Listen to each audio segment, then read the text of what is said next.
ग्वालियर को खून का रिश्ता कहने वाले श्रीमंत महाराज ज्योतिरादित्य सिंधिया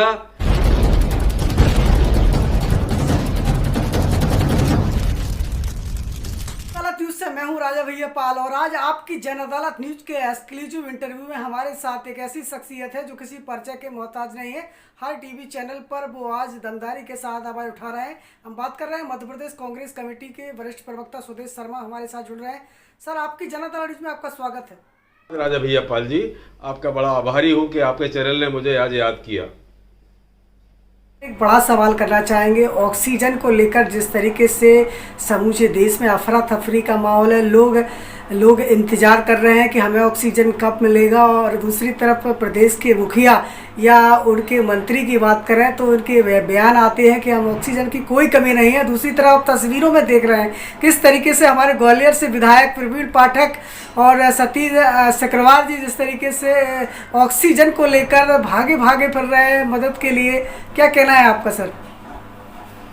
देखिए राजा भैया जी, इसमें बहुत पीछे जाना पड़ेगा। माननीय प्रधानमंत्री महोदय ने एक 11 ग्रुप तैयार किए थे, बाकायदा रजिस्टर्ड है, वो मिनट में रजिस्टर्ड है, दर्ज है, वो पंजीकृत है वो 11 ग्रुप। उन 11 ग्रुपों में केंद्रीय स्वास्थ्य मंत्री से लेकर नीति आयोग सभी प्रधानमंत्री सचिवालय तक शामिल था, और उनने ये रिपोर्ट दी थी माननीय प्रधानमंत्री महोदय को कि देश में ऑक्सीजन का अभाव हो सकता है।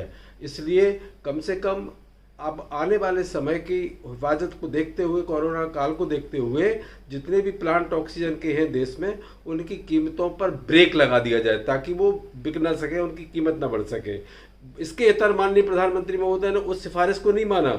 माननीय प्रधानमंत्री महोदय ने 9,300 ton metric ton 9,300 metric ton oxygen विदेशों को भेज दी। अब मध्य प्रदेश की बात की जाए कि मध्य प्रदेश के माननीय मुख्यमंत्री महोदय ने 1 साल पहले एक फीता काटा कि हम इनॉक्स के ऑक्सीजन के प्लांट की यहाँ तैयारी कर रहे हैं और 6 महीने में तैयार हो जाएगा ये प्लांट। लेकिन आज 13 महीने हो गए, 13 महीने में मध्य प्रदेश का ऑक्सीजन प्लांट तैयार नहीं हो पाया। जब कांग्रेस के लोगों ने जाकर के उसकी तहकीकात की, जाके जमीनी हकीकत देखी, तो उसकी बाउंड्री भी नहीं बनी थी 13 महीने में।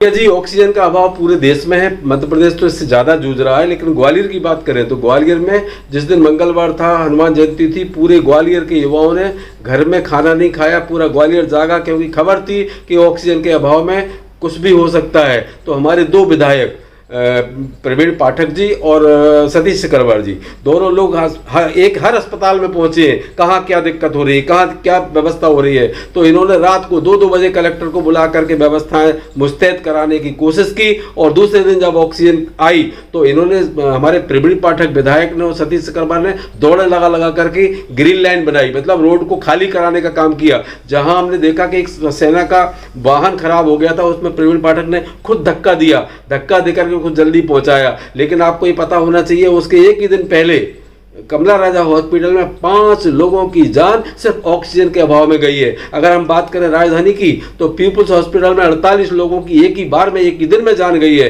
अब मौत के आंकड़ों को सरकार जरूर छुपा रही है। विदिशा की बात करें, कहूँ यही हाल है। और अगर हम होशंगाबाद की बात करें, हम चाहे शहडोल की बात करें, पूरे जिलों में ऑक्सीजन का अभाव है। ऑक्सीजन के अभाव में लोगों की मौतें हो रही हैं। सरकार जो ऑक्सीजन खेल रही है और ऑक्सीजन मामा कहाए जाने की कोशिश कर रहे हैं शिवराज सिंह जी, ये उस व्यक्ति को हमें ढूंढना चाहिए जो व्यक्ति ऑक्सीजन का मामा कह रहा है। इन मामा को गुनहगार साबित करने के लिए उनकी मौत काफी नहीं है, जो जनता मन रही है वो काफी है कि ये मामा जिम्मेदार ही नहीं बल्कि गुनहगार है।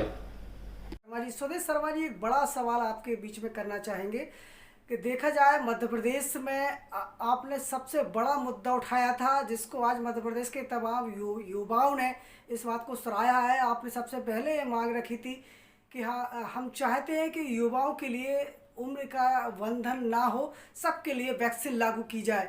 क्या कहना चाहेंगे सर? राजा भैया जी, एक बड़ा विकट आंकड़ा है कि हमारे माननीय प्रधानमंत्री महोदय ने 65 मिलियन वैक्सीन दूसरों को बेच दी, दूसरे देशों को भेज दी। वैक्सीनेशन का अभाव था, इसलिए इन्होंने क्राइटेरिया में बांटा, पहले फ्रंटलाइन वॉरियर्स को, फिर उन्होंने 45 साल को। लेकिन माननीय प्रधानमंत्री महोदय ये भूल गए थे कि 18 साल से 45 वर्ष का ही व्यक्ति ही घर से बाहर निकलता है, वो पैसा कमा कर लाता है जिससे घर चलता है। तो हमने इसलिए ही मांग की थी, हमारे माननीय राहुल गांधी जी ने भी हमें याद दिलाया था, सरकार को याद दिलाया था कि ये बात जरूर की जाए कि इसमें उम्र का बंधन ना हो, सबको वैक्सीनेशन होना चाहिए। इसलिए हमने मध्य प्रदेश में सबसे पहले इस आवाज़ को उठाने का हमें सौभाग्य मिला। इसके लिए सबसे ज़्यादा मैं साधुवाद देता हूं, धन्यवाद देता हूं, आभारी हूं हमारे आदरणीय नेता राहुल गांधी जी का, जिन्होंने हमको याद दिलाया कि 18 वर्ष से अधिक आयु के लोगों को वैक्सीनेशन होना चाहिए और मुखरता से हम लोगों ने इस आवाज़ को उठाया। आज ये सरकार प्रबंधन नहीं कर पा रही है, इन्होंने 1 तारीख की घोषणा कर दी, 1 मई की, लेकिन मैं आपको एक और बता देना चाहता हूं, जिन 4 राज्यों में इनकी सरकारें नहीं है भारतीय जनता पार्टी की, उन मुख्यमंत्रियों ने कह दिया कि हमारे पास वैक्सीनेशन की इतनी व्यवस्था नहीं है, आपने हमसे बिना कोऑर्डिनेशन किए और आपने एकदम फरमान जारी कर दिया कि 1 मई से हम 18 साल से अधिक लोगों को वैक्सीनेशन करेंगे। तो या तो ये गड़बड़ी हो सकती है इस बात की कि इन्होंने अपनी जहां जहां इनकी भारतीय जनता पार्टी की सरकार है वहां इन्होंने आपूर्ति कर दी है, होता संवेदनाएं होती तो आज की स्थिति माननीय प्रधानमंत्री महोदय सम्मिलित सरकार बना देते, राष्ट्रीय सरकार बना देते। ऐसी आपदा में, महामारी में कोई एक सरकार नहीं होती, पूरे देश की सरकार होती है। तो माननीय प्रधानमंत्री महोदय का सबसे बड़ा फेल्यूर है। आपने देखना चाहता हूं इसमें ग्वालियर को खून का रिश्ता कहने वाले श्रीमंत महाराज ज्योतिरादित्य सिंधिया कहते हैं पूरा अंचल मेरा खून का रिश्ता है। तो मैं उनसे आह्वान करना चाहता हूं, श्रीमंत महाराज ग्वालियर में आप आ जाइए, आपको दिखाई नहीं दे रहे हैं, क्षेत्रीय सांसद दिखाई नहीं दे रहा है, यहाँ के स्थानीय मंत्री दिखाई नहीं दे रहे हैं, अब किसके सहारे जनता रहे, प्रशासन कैसे चले। हम चाहते हैं माननीय श्रीमंत महाराज ट्वीट ना करते हुए आप ग्वालियर में अवतरित होइए और कोशिश कीजिए कि ऑक्सीजन के अभाव में मरने वाले लोगों को सांसें देने का काम कीजिए। श्रेय आप ले लीजिए, सारा श्रेय आपको जाए। हम ये चाहते हैं हमारी जनता की सांसें ना टूट पाए, इन्हें जोड़ने का काम कीजिए। जी बिल्कुल। स्वदेश शर्मा जी, एक बड़ा सवाल आपसे यहाँ पर करना चाहेंगे। एक तरफ आप मध्य प्रदेश में कोरोना को लेकर के आप लगातार मुद्दे उठा रहे हैं, दूसरी तरफ आपके बड़े बेटे कुमार संभव के फेफड़ों में 88% संक्रमण फैल चुका था। इसके बाद भी उसने अपनी इच्छा शक्ति से 11 दिन के अंदर कोरोना से जंग जीती है। इस पर क्या प्रतिक्रिया सर आपकी? पूरा देश और पूरा प्रदेश संकट के दौर से गुजर रहा है। अब इसका हम प्रचार प्रसार करें, इसको आपदा में ढूंढने वाले जो भारतीय जनता पार्टी के लोग हैं, आपदा में अफसर जो ढूंढते हैं प्रसिद्धि पाने का, ये ऐसा समय नहीं था। उस मेरे पुत्र की रक्षा मैं समझता हूँ हमारे पूर्वजों ने की, भगवान ने की और उन चिकित्सकों ने की है जिनके लिए चरक संहिता में लिखा है वैद्यो नारायण हरि, चिकित्सक भगवान का रूप होता है। उन चिकित्सकों ने, कल्याण हॉस्पिटल ग्वालियर में है, उन चिकित्सकों ने बड़ी जीतोड़ मेहनत की और इच्छा शक्ति हमारे पुत्र की थी, हमारे पूरे परिवार की सद्भावना उसके साथ थी, परिवार ने उसको उत्साहित किया, प्रोत्साहित किया। तो 88% उसके फेफड़ों में संक्रमण फैलने के बाद उस योद्धा ने, मेरे पुत्र ने उसको जीता कोरोना को। मैं और आह्वान करना चाहता हूं आपके चैनल के माध्यम से कि आप हिम्मत से काम लीजिए। आप अगर हिम्मत से काम लेंगे और प्राइमरी स्टेज पर अगर इलाज हो जाएगा तो इसमें मौत नहीं होगी। मेरे पुत्र की कुछ गलती रही होगी कि संक्रमण ज़्यादा बढ़ गया, वो बाहर